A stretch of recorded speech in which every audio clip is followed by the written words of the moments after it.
إذا أردنا أن نكون قوة قوية في بيوتنا في مجتمعاتنا لابد أن نراعي حق الله، وحق الله أن يتقيه العباد، حق الله أن يرتفع شعار أمانة فيما بيننا، أن يكون عندنا أمانة في كل شيء، أمانة في الأموال، أمانة في الكلام، أمانة في نقل الكلام. إذا دعوتك لتحكم بيني وبين أحد من الناس كن يا أخي أمينا يا أخي. يا أخي بعض الناس يتدخل في العلاقات بين الناس، من المفترض أنه يصلح، والله العظيم يتدخل ليفسد. يا أخي فليتقوا الله وليقولوا قولا سديدا، قولا يرضى الله عنه.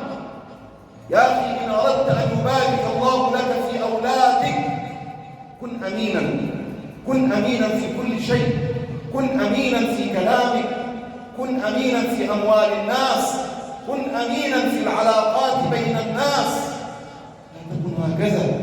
ولذلك ربنا الذي خلق العباد، ربنا نعرف الجواية والجوال، هو الذي لا تخفى عليه الخافية. لما تكلم ربنا عن الصلح بين الزوجين يا مولانا فابعثوا حكما من أهله وحكما من أهلها، وجدت الكلمتين اللي بعدها قالوا إيه؟ إن يريدا إصلاحا يوفق الله بينهم. مين هم اللي يريدا؟ الحكمين، مش زوج وزوجة، لا الحكمين. لو نيتهم من جوه فعلا طيبة وعايزين يصلحوا بين الرجل ومراته ربنا هيوفقهم ويصلحوا، لكن هم داخلين من جوه يا مولانا مش عاوزين، فرحانين في المشاكل. يبقى ده مش هيتم ابدا، لن يتم هذا الصلح ابدا. هم بس رايحين كده ظاهريا، اما باطنيا بيقولوا ايه؟ بيقولوا يا رب الورقات تروح محكمة النصرة في اسرع وقت. واخد بالك يا مولانا؟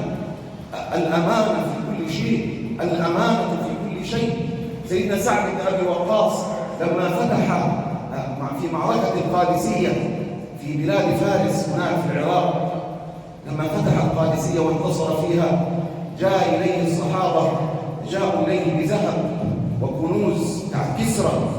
سيدنا سعد لما رأى هذه الكنوز وهذا الذهب الكثير الوفير، سيدنا سعد بكى ليه؟ شكرا لله.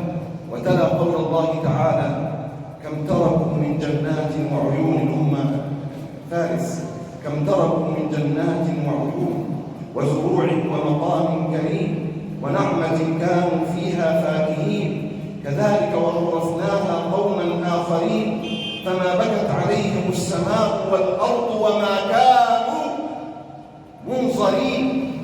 سيدنا سعد قال سابوهم ومشوا، أهل الفرس سابوا الذهب ده ما حدش بكى عليهم، لا أرض ولا سماء، ما حدش حزن عليهم.